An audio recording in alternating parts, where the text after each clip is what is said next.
Move, you're in my way, mopping like a stray dog, marking territory. A black woman on her knees, a CEO towering over her in his own lobby. She didn't move. I'll be done in a minute, sir. His jaw tightened. Did you just talk back to me? He stepped closer. 3 executives behind him went dead quiet. You animals never learn your place, do you? He lifted his coffee and poured it right onto her arm. Oh! Now get on your knees and clean that up. That's what you're here for. Didn't cry. She looked at the coffee dripping down her forearm, then looked at him, straight in the eyes. What this CEO didn't know, that 1 cup of coffee just cost this man $200 million, his career, his reputation, and every ounce of power he thought made him untouchable. 3 days earlier, downtown Atlanta, 42nd floor. Amara Walker sat behind a glass desk the size of a dining table. Morning sunlight cut through the floor-to-ceiling windows and warmed the left side of her face. Below her, the city moved in silence. Tiny cars, tiny people, a world she'd clawed her way above. She was reading. A 2-inch thick file sat open in front of her. Ridgemont Properties, Charlotte, North Carolina. Commercial real estate. A mixed-use development in the South End district that was bleeding money. They needed $200 million to survive, and they'd come knocking on her door. Amara Walker was the founder and managing partner of Crestline Capital Group, private equity. Her firm didn't just write checks, they bought futures. And at $380 million in personal net worth, Amara could afford to be picky about whose future she bought. But the numbers never told the whole story. They never did. She closed the file and leaned back. Her eyes drifted to a framed photograph on the corner of her desk. A woman in a blue cleaning uniform standing in front of a row of mops. Younger face, tired eyes, proud smile. Her mother. Amara was 14 the first time she held a mop for money. Baltimore, a law firm downtown. She and her mother cleaned that building every night from 10 to 2 in the morning. The marble floors were cold under her sneakers. The bleach made her eyes water. But her mother never complained. Not once. One night, a partner in a gray suit walked past them. He was on his phone. He finished his coffee, looked at the trash can 6 feet away, and dropped the empty cup on the floor Amara's mother had just mopped. Didn't break his stride. Didn't look down. Her mother picked it up without a word. Amara never forgot that. Not the cup. Not the sound it made hitting wet marble. Not the look on her mother's face. The look of someone who had trained herself not to feel it anymore. That memory built a ritual. Before every major investment, Amara went undercover. She put on a uniform. She grabbed a mop. And she walked into the company she was about to fund. Not as a managing partner, but as the person they thought didn't matter. She picked up her phone and dialed Simone Reed, her chief of staff. I need you to set something up. Ridgemont Properties, Charlotte. I want 1 night with their cleaning crew. Simone didn't miss a beat. You're about to wire $200 million, and you want to go mop floors? I want to see what $200 million is going to be run by. Silence on the line, then a sigh. I'll make the call. 600 miles northeast in a glass-walled boardroom in Charlotte, a very different conversation was happening. Craig Lawson stood at the head of the table. Tailored navy suit, silver cufflinks, a smile that looked borrowed from a campaign poster. Behind him, a projector displayed the Crestline Capital logo and the number $200 million in bold green font. The money's practically in the account, Craig told his board. Crestline's legal team is finalizing. We close Friday. Neil Ashford, the board chairman, nodded from the far end.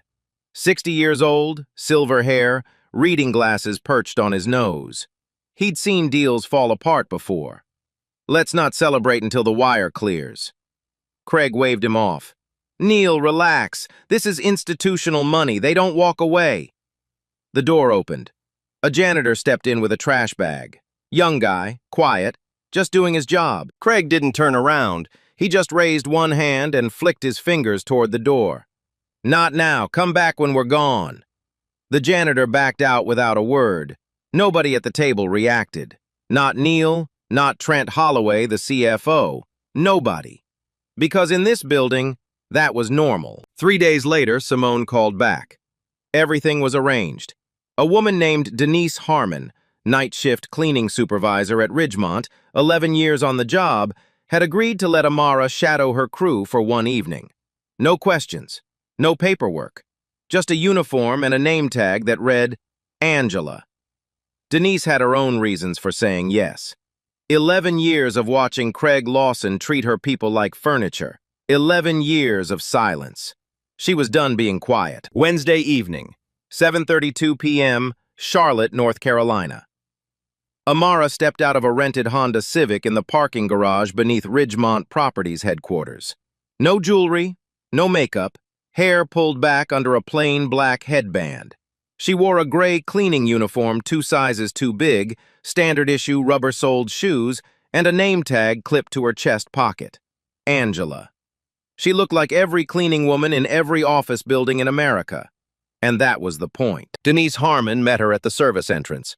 55 years old, short, built solid, a face that had seen enough to fill 10 lifetimes but still carried a quiet kind of grace. She looked Amara up and down. "You sure about this?" "I'm sure." Denise handed her a mop and a bucket. "Stay close to me. Don't talk to management unless they talk to you first. And if Craig Lawson shows up, keep your head down." "Does he come by often at night?" Denise's mouth went tight. Often enough. The cleaning crew that night was 4 people. Amara, Denise, a younger woman named Rosa, and Gerald, a 61-year-old black man who'd been pushing a vacuum through these halls for 9 years. He had a bad knee, a quiet voice, and the kind of tired that sleep doesn't fix. They started on the 6th floor and worked their way up. Amara mopped hallways. She wiped down conference tables still covered in coffee rings and crumbs from meetings she would have been invited to in her real life. She emptied trash cans full of takeout containers and energy drink cans. And she watched. The break room for the cleaning staff was a converted storage closet on the basement level. 1 folding table, 3 mismatched chairs, a microwave with a cracked door that didn't heat evenly, no vending machine, no water cooler. The overhead light buzzed and flickered every few seconds like it was dying a slow death. Amara sat there during their 15-minute break and listened. Gerald spoke first. Quiet, matter of fact. 9 years I've worked in this building. Mr. Lawson's never once looked me in the eye, not once. I could die on this floor and he'd step over my body to get to the elevator. Rosa nodded. Last month he had a janitor fired. Eddie, remember Eddie? His cleaning cart blocked Lawson's parking spot for maybe 2 minutes. 2 minutes! The next morning, Eddie got the call. Denise stared at her hands. 14 complaints filed with HR in the last 5 years, all from people of color. You know how many led to action? Amara waited. 0. The microwave buzzed behind them. The fluorescent light flickered. Amara said nothing, but beneath the table her hand was already on her phone. She opened the Notes app and typed 1 line. 14 complaints, 0 action. They went back to work. 8th floor, 10th floor, 12th. The building emptied out as the evening wore on. By 8:30, the hallways were silent except for the hum of the HVAC system and the wet slap of Amara's mop against tile. Then the elevator dinged. Denise froze. She was 2 hallways over, but she heard it. She looked at Amara and mouthed 1 word.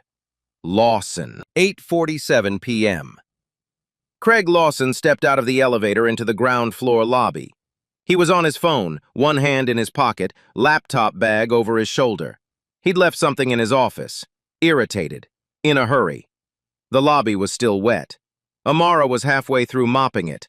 The pine sol was sharp in the air, that chemical clean smell that sticks to your clothes for hours. Craig walked straight in, didn't pause, didn't look for the wet floor sign.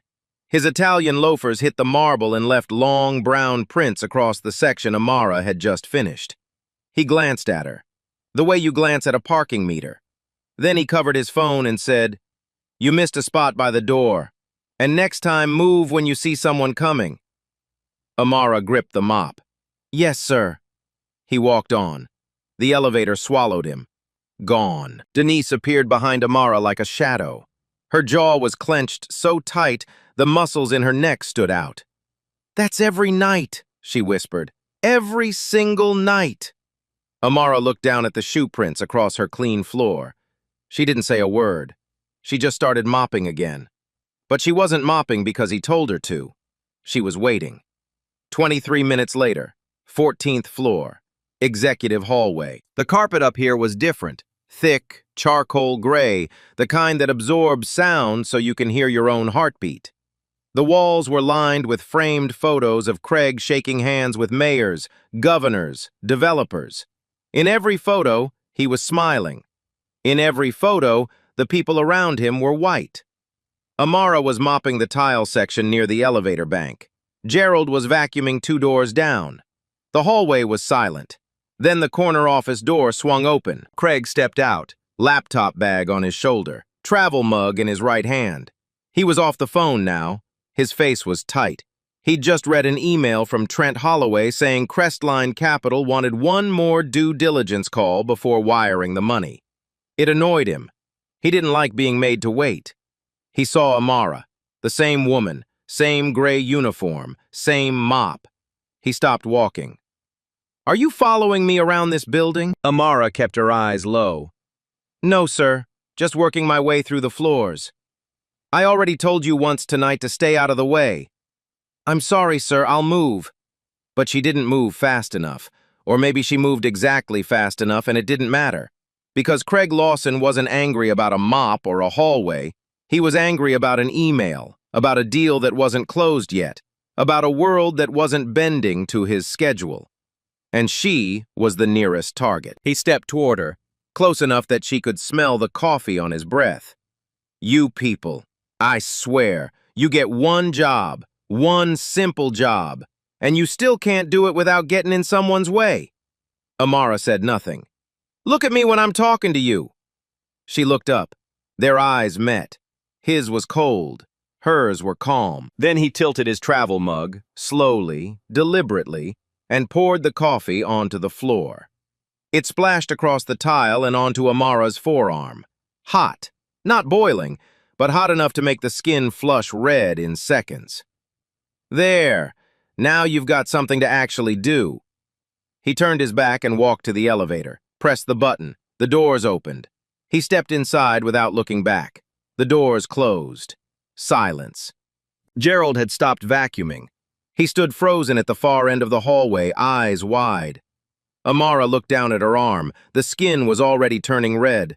Small coffee droplets still clung to the sleeve of her uniform. The smell of dark roast mixed with the sharp sting of a fresh burn. Denise came running. She'd heard everything from the stairwell. "Are you okay? Let me get the first aid kit. I'm calling this in." "No." Amara's voice was steady. Not loud, not shaking, just steady. "Not yet." She looked up. Above them, mounted in the ceiling corner, a small black dome. The security camera. Its tiny red light pulsed like a heartbeat. Amara pulled a phone from her uniform pocket. She took one photo of her forearm, the redness already deepening. Then she took one photo of the camera. She typed a text to Simone Reed. One word. Confirmed. Then she put the phone away, picked up the mop, and cleaned the coffee off the floor. Not because he told her to, because every second of it was on camera, and she wanted the footage to show exactly who she was, and exactly who he was. Thursday morning, 8:15 a.m., Atlanta. Amara sat in her corner office at Crestline Capital. The sun hit the glass desk the same way it did every morning. The skyline below was bright and clean. Everything looked the same as it did 3 days ago. But nothing was the same. She wore a tailored charcoal blazer, gold earrings. Her hair was down. On her left forearm, a white bandage covered the burn. First degree, documented at an urgent care clinic at 6 a.m. that morning. The medical report listed the cause as contact with hot liquid, workplace incident. She had the receipt, the photos, and the doctor's signature. Simone walked in carrying the Ridgemont file. She set it on the desk and looked at the bandage. "How bad?" "Bad enough to matter." "And the footage?" "Ridgemont's security system is covered under our due diligence access agreement. We have legal right to request any facility recordings within the audit window." Simone sat down. She already knew what was coming, but she asked anyway. So what's the play? Amara didn't blink. Pull the deal, all of it. 200 million, off the table. The wire is scheduled for tomorrow, Friday. Then we have exactly 28 hours to make sure Craig Lawson understands what he just lost. And why? Simone nodded. No argument. She picked up the file and walked out. Amara turned her chair toward the window. She looked down at the city below, all those tiny cars, tiny people, and pressed her thumb gently against the bandage on her arm. It stung. She let it. She wanted to remember exactly how it felt. 600 miles away, Craig Lawson was having the best Thursday of his life. He'd booked a private dining room at a steakhouse in Charlotte's Uptown district. Dark wood paneling, leather chairs. A $70 bottle of wine is already breathing on the table. He'd invited his entire executive team. Trent Holloway, the head of development, the VP of operations, the legal counsel. 8 people, 8 steaks, 1 celebration. The money wasn't even in the account yet, but in Craig's mind, it already was. By Monday, Craig said, lifting his glass, Crestline's 200 million hits our books. That means the South End project is back on track, our debt gets restructured, and we start talking about the next phase. I'm thinking about a new company jet, something that says, "We've arrived." Trent Holloway forced a smile from the other end of the table. He hadn't slept well. Something about that email from Crestline's legal team yesterday, the one asking for additional workplace culture documentation, sat in his chest like a stone. Craig, Trent said carefully, Crestline's final due diligence call still hasn't been confirmed. Don't you think we should— Trent, Craig set his glass down. They're institutional money. You know what that means? It means they don't walk away from a deal this size over paperwork. Relax. A server approached the table. Young black woman, neat uniform. She leaned in to refill Craig's water glass and her wrist accidentally brushed against his forearm. Craig jerked his hand back. His face tightened. Without a word, he picked up his napkin and wiped the spot on his sleeve where her skin had touched his. The server froze. Her hand trembled slightly around the water pitcher. Just leave the pitcher, Craig said, not looking at her. We'll handle it ourselves. She set the pitcher down and walked away fast. Trent watched her go. His jaw moved like he wanted to say something. He didn't. Nobody did. Back in Atlanta, Amara wasn't celebrating. She was building a case. Simone had pulled Ridgemont's full HR records. Documents Ridgemont had voluntarily handed over as part of the due diligence package. What they found made the coffee incident look like a greeting card. 14 formal complaints from cleaning and maintenance staff over the last 5 years. Every single one filed by a person of color. Every single one resolved with no disciplinary action. 3 employees, all black, were terminated within weeks of filing their complaints. Official reason in each case? Performance issues. Amara read through them one by one. A woman named Gladys Turner, 58 years old, grandmother of 4. She'd reported that Craig made her re-clean his private bathroom 3 times in one night because, and this was his exact phrasing recorded in the complaint, "It still smells like the help." She was fired 2 weeks later. A man named Willie Franklin, 44. He filed a complaint after Craig called his work the kind of quality you'd expect from the projects. Terminated. Performance issues. A 26-year-old named Keisha Moore. She reported that Craig told her she should smile more. At least give us something nice to look at while you're pushing that cart around. She was gone in 10 days. Amara closed the file. Her hands were flat on the desk. Her breathing was slow and measured. But her eyes were burning. She picked up the phone and called Lorraine Davis, civil rights attorney, Charlotte-based. 13 years of employment discrimination litigation. Sharp, fearless, and very expensive. Lorraine, I'm going to send you a file. 14 complaints, 3 retaliatory terminations, and security footage of a CEO committing assault on a service worker. The service worker was me. Silence on the line. Then, Send everything. That afternoon, Trent Holloway sat alone in his office at Ridgemont. The door was closed. His computer screen glowed blue. He'd typed 3 words into Google. Crestline Capital Partner. Amara Walker's bio loaded. Howard University, Harvard MBA, Forbes feature, $380 million in personal net worth, and her photo. Trent stared at it. He tilted his head. Something in the back of his brain fired, a signal too faint to grab, too strong to ignore. He'd never met her. He knew that. But something about her face. He closed the tab, rubbed his eyes, shook it off. But his hands were cold, and they stayed cold for the rest of the day. Thursday night, 11:48 p.m. Craig sat in his home office, a glass of bourbon on the desk. He opened his email and typed a message to Crestline Capital's general inbox.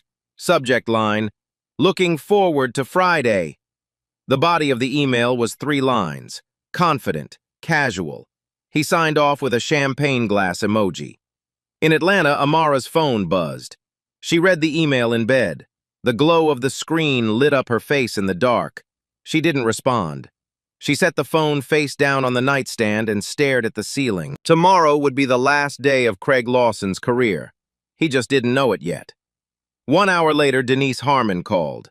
Her voice was low, the kind of low people use when they're afraid of being heard through walls. After you left last night, he came back down and found the crew in the hallway.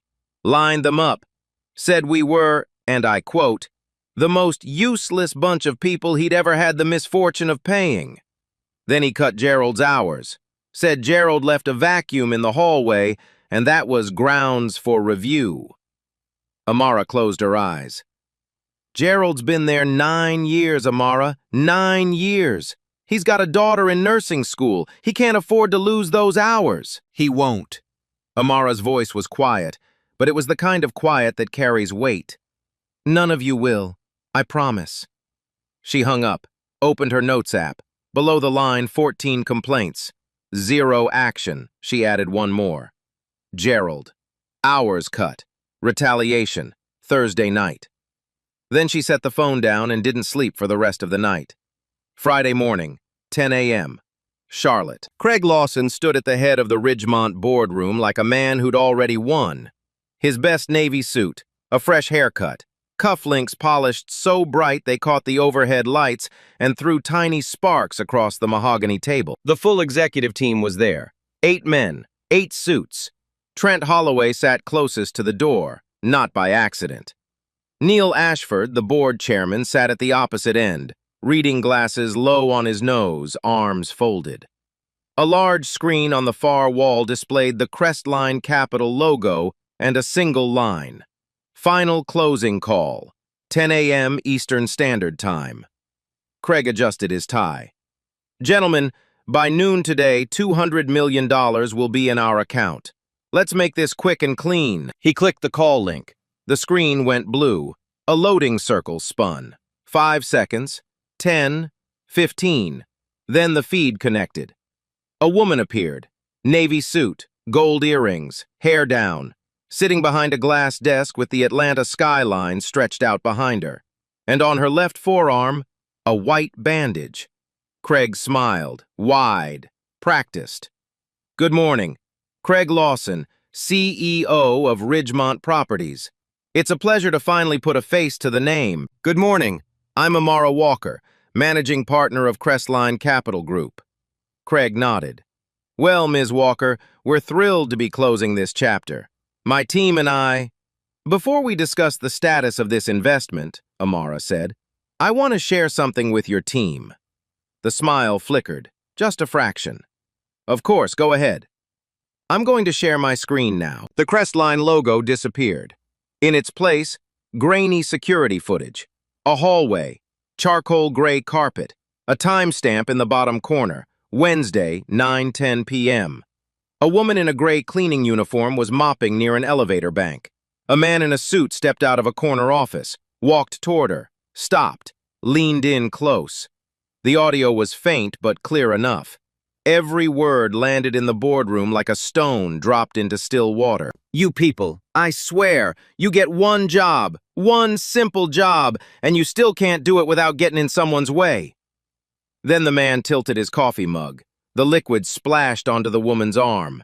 5 words followed. Clean that up. That's what you're here for. He walked away. The woman stood alone, coffee dripping down her forearm. The camera kept rolling. She didn't move for 6 seconds. The boardroom went dead. Not a breath, not a creak. 8 men sat frozen like someone had pressed pause on reality. Trent Holloway's face went white. His pen slipped from his fingers, rolled to the edge of the table, and fell to the floor. Nobody picked it up. Neil Ashford removed his reading glasses, slowly, folded them, placed them on the table with a soft click that somehow sounded louder than anything else in the room. Then he looked at Craig. Craig stared at the screen. His smile was gone, erased. His eyes moved back and forth between the frozen footage and the woman on the video call. The uniform, the mop, the bandage on her arm.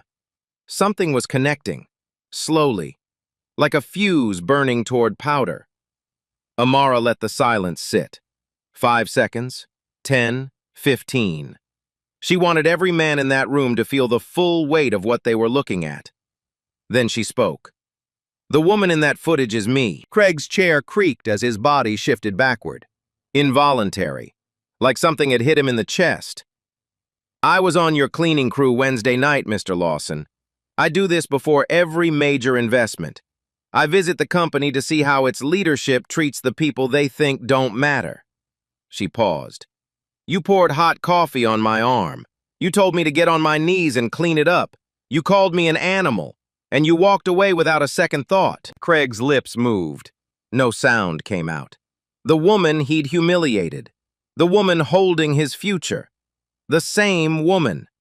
Effective immediately, Crestline Capital is withdrawing its $200 million investment in Ridgemont Properties. The wire will not be sent today. It will not be sent ever. Craig found his voice. Cracked, thin, stripped of every ounce of polish he'd walked in with. Ms. Walker, Amara, let's not be hasty. It was a misunderstanding. I didn't know. You didn't know I was someone who mattered. Her voice didn't rise. It didn't need to. That's exactly the problem. Please. The word came out before he could stop it. The CEO of Ridgemont Properties, begging, in front of his entire executive team. Let me fix this. I'll apologize personally to every member of the cleaning staff. We can restructure, whatever you need. Mr. Lawson. Amara leaned forward, just slightly, just enough that her face filled the screen. Let me be clear. I'm not negotiating. I'm not asking for an apology, and I'm not giving you a second chance. Craig opened his mouth again. Your own HR records show 14 formal complaints from employees of color, 3 retaliatory terminations, 0 disciplinary action, in 5 years. Each number landed like a verdict. You didn't make a mistake on Wednesday night. You did what you've always done. The only difference is that this time, the person you did it to has the power to hold you accountable. She straightened, hands folded, voice steady as a flat line. This call is over. The screen went black. The boardroom lights suddenly felt too harsh. The air felt too thin. The silence was so thick you could hear the ventilation system humming 3 floors below. Craig sat frozen, both hands flat on the table. His cufflinks, the ones that had thrown sparks across the room 15 minutes ago, now just looked like pieces of metal on a man who had nothing left to shine for. A thin line of sweat ran from his temple to his jaw. He didn't wipe it. Trent Holloway stared at the blank screen. He didn't look at Craig. He couldn't, because looking at Craig meant acknowledging he had stood next to this man for 6 years and said nothing. Nobody spoke. Nobody stood. The coffee and pastries on the side table sat untouched, perfectly arranged props from a party that never happened. Neil Ashford folded his hands and said one sentence. What have you done? Craig didn't answer. For the first time in his life, he had nothing to say. No charm, no spin, no borrowed authority. Just a man in a suit that suddenly didn't fit, in a chair he no longer deserved, in a room full of people who would never look at him the same way again. Nobody moved for 11 seconds. Amara's face was gone from the screen, but her words were still in the room, hanging in the air like smoke after a gunshot. Then Neil Ashford stood up. "Everyone out, except Craig and Trent." The other executives didn't need to be told twice. Chairs scraped, doors opened and closed. Footsteps disappeared down the hallway. In 15 seconds, the boardroom went from 8 people to 3. Neil walked to the head of the table. He stood directly in front of Craig, close enough that Craig had to look up. "Tell me she's lying." Craig swallowed. His hands were still flat on the table. His fingertips were white. "Neil, she's exaggerating. It was an accident. The coffee slipped. I didn't know who she was." "I didn't ask who she was. I asked if you poured hot coffee on a cleaning woman and told her to clean it up." Silence. "Craig, it wasn't like that." Trent Holloway spoke from across the room. His voice was flat, dead. "Craig, it's on camera." Craig turned on him, fast. "Don't you start! Don't you dare!" "That was $200 million. Neil's voice cut through the room like a blade on glass. "That was our only lifeline. The South End project is $84 million in debt. Our banking partners have 0 patients left, and you just lost us the only capital injection that could save this company because you couldn't treat a cleaning woman like a human being." Craig stood up. His chair rolled backward and hit the wall. "I built this company, Neil. I sat in this chair for 10 years and—" "Your father-in-law built this company." Neil's voice didn't rise, it dropped. "You're burning it down." He pulled out his phone. "I'm calling an emergency board session. Today, 3 o'clock. Craig's face shifted. The arrogance cracked. Underneath it, fear. Real fear.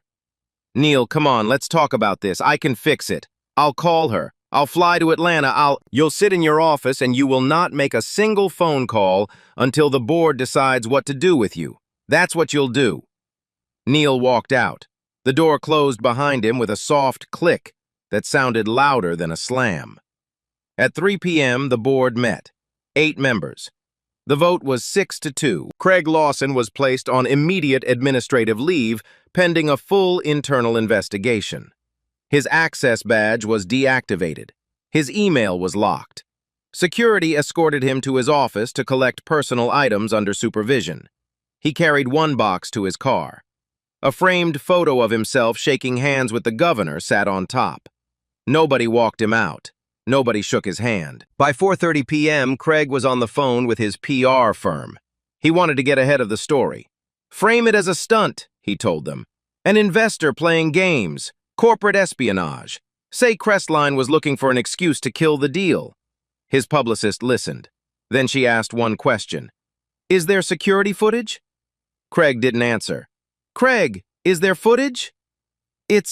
It could be taken out of context. "Then we can't spin it.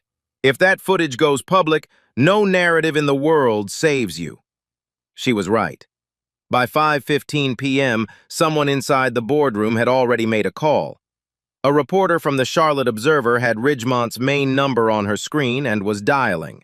In Atlanta, Amara was already 3 moves ahead. She called Lorraine Davis at 4 p.m. The civil rights attorney had spent the afternoon reviewing everything. The HR records, the security footage, the 3 termination files, and Amara's medical report from the urgent care clinic. "I'm filing with the EEOC on Monday morning," Lorraine said, "on behalf of the 3 terminated employees. Racial discrimination and retaliatory termination. The footage and the HR records are the backbone." "What about the other 11 complaints?" "I'm reaching out to every one of them. If even half agree to join, this becomes a class action."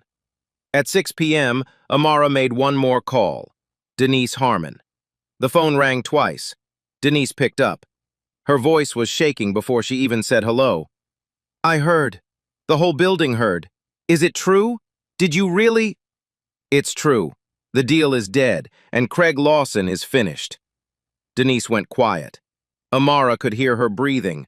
Uneven, heavy, the kind of breathing that comes right before tears. "Denise, listen to me. You and your team, Gerald, Rosa, everyone. You're going to be okay. What he did to your people is going to be answered for. I promise you that. Denise's voice cracked. 11 years, Amara. 11 years I watched him treat us like we were nothing. And nobody ever... She couldn't finish. Amara waited. She didn't rush her. She didn't fill the silence with words. She just let Denise cry. Because some silences need to be held, not broken. The Charlotte Observer broke the story Saturday morning at 6 a.m. The headline hit like a freight train. CEO poured hot coffee on cleaning worker. She was the $200 million investor. By 7 a.m., the article had 10,000 shares. By noon, it had 200,000. By Sunday evening, it had crossed 4 million. The security footage was embedded at the top of the article. 38 seconds of grainy hallway camera. No music, no edits. Just a man in a suit pouring coffee on a woman in a cleaning uniform and walking away. 38 seconds. That's all it took. The clip jumped from the Observer to Twitter, Twitter to Instagram, Instagram to TikTok. Someone set it to slow motion with a single caption, "He didn't know." That version alone got 11 million views in 48 hours. The image of Craig walking away, coffee still dripping down Amara's forearm, became a symbol. It showed up on protest signs, on T-shirts, on the covers of 3 national magazines within 2 weeks. A muralist in Atlanta painted it on the side of a building in Old 4th Ward, 20 feet tall, impossible to miss. Craig Lawson's face was everywhere, and not in the way he'd always imagined. Monday morning, 9 a.m. Lorraine Davis walked into the EEOC's Charlotte office and filed a formal complaint on behalf of 3 former Ridgemont Properties employees, Gladys Turner, Willie Franklin, and Keisha Moore. Racial discrimination, retaliatory termination, pattern of hostile workplace conduct by executive leadership. The filing was 46 pages long. It included the 14 HR complaints, the 3 termination records, internal emails showing the complaints were flagged and ignored, and the security footage, which Crestline's legal team had formally requested and received under the due diligence agreement. The EEOC opened an investigation the same day. By Wednesday, the 3 fired employees had gone public. Lorraine held a press conference on the steps of the Mecklenburg County Courthouse. Gladys Turner stood at the microphone. She was 58 years old, gray hair pulled back tight, a floral blouse buttoned to the collar. Her hands trembled, but her voice did not. "I cleaned that man's office for 6 years. I cleaned his bathroom. I cleaned his floors. And one night, he made me do his private bathroom 3 times. 3 times. Because, and these are his words, it still smells like the help." She paused, looked straight into the cameras. 2 weeks later, I was fired. They said it was a performance, but you and I both know what it was. The clip went viral, another 30 million views. Gladys Turner became a household name overnight. Behind the scenes, the damage was spreading faster than Craig's PR team could contain. Ridgemont's 2 largest joint venture partners, a pension fund out of Virginia and a regional bank in the Carolinas, pulled out of the South End project within 72 hours of the story breaking. No phone calls, no negotiations, just letters from their legal departments with one word repeated in every paragraph: liability. Ridgemont's corporate credit rating was downgraded from BBB to BB-. Their insurance carrier sent a formal notice that coverage for the pending complaints may be denied. The reason listed, willful and malicious conduct by executive leadership. The board moved fast. Emergency session, Thursday, unanimous this time. Craig Lawson was terminated, not resigned, not stepped down to pursue other opportunities, terminated for cause. His severance package, $4.2 million, was voided under the morality clause buried in Section 11C of his employment contract. A clause Craig himself had probably never read. He left the building the same way he came in 10 years ago, through the front door. But this time, no one was holding it open. Craig hired a crisis PR firm out of New York. They booked him on a local Charlotte news affiliate for a sit-down interview. Controlled environment, soft lighting, friendly anchor. The plan was simple. Show remorse, take responsibility, signal a new beginning. It went wrong in 90 seconds. The anchor, a veteran journalist named Catherine Hale, asked 7 questions. Craig handled the first 6 with rehearsed answers. Then she asked the 8th. Mr. Lawson, did you know the woman you poured coffee on was black when you did it? Craig hesitated. Not long, maybe 2 seconds. But on live television, 2 seconds is a canyon. I don't see color. I treat everyone the same. Catherine Hale didn't blink. The EEOC filing contains 14 complaints, all from employees of color. Do you still treat everyone the same? Craig's mouth opened. Nothing came out. The camera held on his face for 5 full seconds. 5 seconds of a man with no answer and nowhere to hide. The clip went viral for a second time. The internet was not kind. The legal walls closed in from every direction. Lorraine Davis expanded the EEOC complaint into a full class action lawsuit. 6 former employees joined: Gladys Turner, Willie Franklin, Keisha Moore, and 3 others who came forward after the press conference. The suit alleged systemic racial discrimination, retaliatory termination, hostile work environment, and failure of corporate governance. The case never went to trial. Ridgemont Properties, now under interim leadership appointed by Neil Ashford, settled for $12.5 million. The 3 fired employees were offered reinstatement with full back pay. Willie Franklin and Keisha Moore accepted. Gladys Turner did not. She took her share of the settlement and started her own cleaning business. She called it Turner and Grace Cleaning Company, named after herself and her youngest granddaughter. Within a year, she had 16 employees and 3 commercial contracts. Amara filed a separate civil suit against Craig personally. Assault. The hot coffee had caused a first-degree burn, documented, photographed, and entered into evidence along with the security footage. The case settled quietly. The amount was sealed, but courthouse reporters estimated it in the low 7 figures. Craig was also barred from serving as an officer or director of any Ridgemont subsidiary for 10 years. His name was removed from every piece of company letterhead, every plaque in the lobby, and every framed photo on the 14th floor. 3 weeks after the settlement, Amara held a press conference of her own. Not at a courthouse, at a community center in Charlotte's West End, a neighborhood 15 minutes from the Ridgemont Tower, but a world apart. She announced the creation of the Walker Foundation for Workplace Dignity. $5 million of her own money. The foundation would provide free legal aid to service workers facing workplace discrimination and fund job training programs across the Carolinas. She also announced that Crestline Capital had redirected the $200 million to Pinnacle Development Group, a competing firm in Charlotte led by a diverse leadership team. The South End project would be completed. Jobs would be created. But this time, under people who understood that the janitor mopping the lobby deserved the same respect as the CEO walking through it. Amara stood at the podium. No notes, no teleprompter. She looked out at the room. Community organizers, cleaning crew workers, journalists, and Denise Harmon in the second row, crying for the 3rd time that month. "I didn't pull that investment to make a point," Amara said. "I pulled it because I've seen what happens when power has no accountability. I've been mopping floors since I was 14 years old, and I learned something back then that I've never forgotten." She paused. "The way you treat the person holding the mop tells the world everything it needs to know about you." 18 months later, Amara Walker was on the cover of Forbes. The headline read, "The Investor Who Mops Floors." The article ran 6 pages. It told the full story: Baltimore, the law firm, her mother, the mop, the ritual.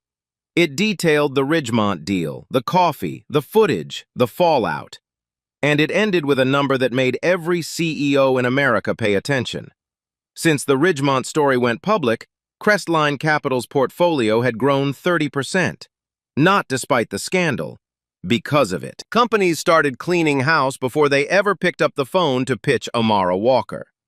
Diversity audits, workplace culture reviews, new HR policies written from scratch.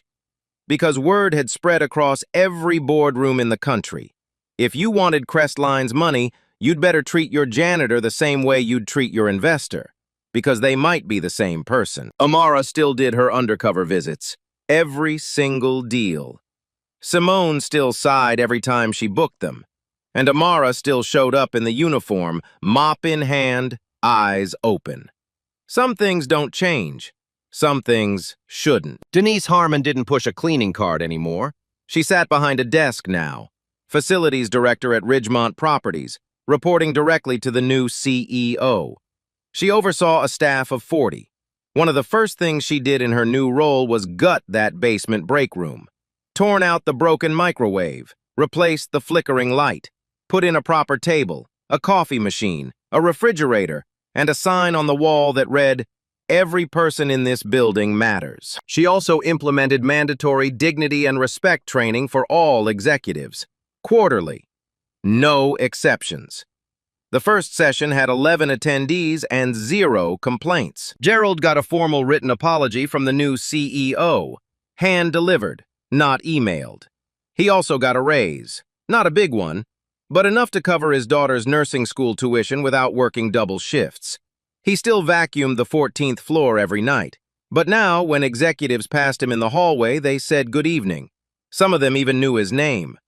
Gerald said that was worth more than the money. Rosa transferred to the day shift. Better hours, better pay. She told Denise it was the first time in 4 years she got to eat dinner with her kids on a weeknight. Gladys Turner's cleaning company, Turner and Grace, landed its biggest contract yet, a 12-month deal with a hospital network in Charlotte. 22 employees now, a small office on West Boulevard, a framed newspaper clipping on the wall behind her desk, the one from the Charlotte Observer, the day she stood on the courthouse steps and told the world what Craig Lawson had done to her. Her granddaughter Grace, 9 years old, told her class at school that her grandmother was a CEO. She wasn't wrong. And Craig Lawson. He sold his Charlotte estate in a private sale, below market value. He relocated. No one was quite sure where. Some said Savannah, some said a small town outside Knoxville. It didn't matter. No company would hire him. No board would seat him. His name had become shorthand, a verb almost. Don't pull a Lawson. It meant, don't treat the person at the bottom like they're beneath you because you never know who's watching. The last public photo of Craig Lawson was taken by a paparazzo outside a Charlotte storage facility. He was loading boxes into the back of a rented SUV, alone. No suit, no cufflinks, no Italian loafers. Just a man with a box, squinting against the afternoon sun, looking like someone who still couldn't understand how it all went wrong. But everyone else understood. Everyone. That's the lesson. Not that the powerful always fall. They don't. Not that justice always wins. It doesn't. But that dignity, real dignity, isn't something you earn with a title or a net worth or a corner office. It's something every single person carries with them the moment they walk through the door. The only question is whether you're the kind of person who sees it, or the kind who pours coffee on it. So let me ask you, have you ever been treated like you were invisible? Like you didn't matter? Or have you ever watched it happen to someone else and wished you'd said something? Drop your story in the comments. I read every single one. And if this story hit you somewhere real, if it made you think about someone you know, someone you've been, or someone you never want to become, share it. Send it to somebody who needs to hear it. Like, subscribe, hit that bell. I'll see you in the next one.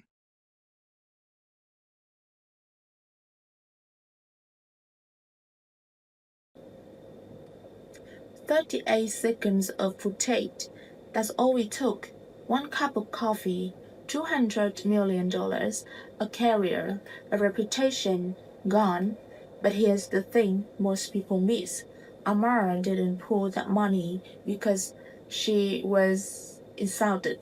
She pulled it because she remembered. She remembered being 14 on her knees, watching her mother pick up a stranger's coffee cup off a floor. She just mopped, without a word, without flinching, because that's what invincible people learn to do. $380 million later, Amara still grabs the mop, not to prove a point, but because she made a promise to herself a long time ago. She would never look away from the people the world tells you don't matter. Craig didn't lose everything because he mistreated an investor. He lost everything because he showed exactly who he was to someone who was actually paying attention. And that leaves us with a question that's harder than it sounds. If nobody's watching, if there's no camera, no footage, no consequence, who are you to the person holding the mob? Not who you think you are, not who you say you are, who you actually are. When it costs you nothing to be cruel and nobody would ever know. If this story made you feel something, share it, like, and subscribe. Hit that bell because dignity isn't given by the powerful, it's carried by everyone who walks through the door.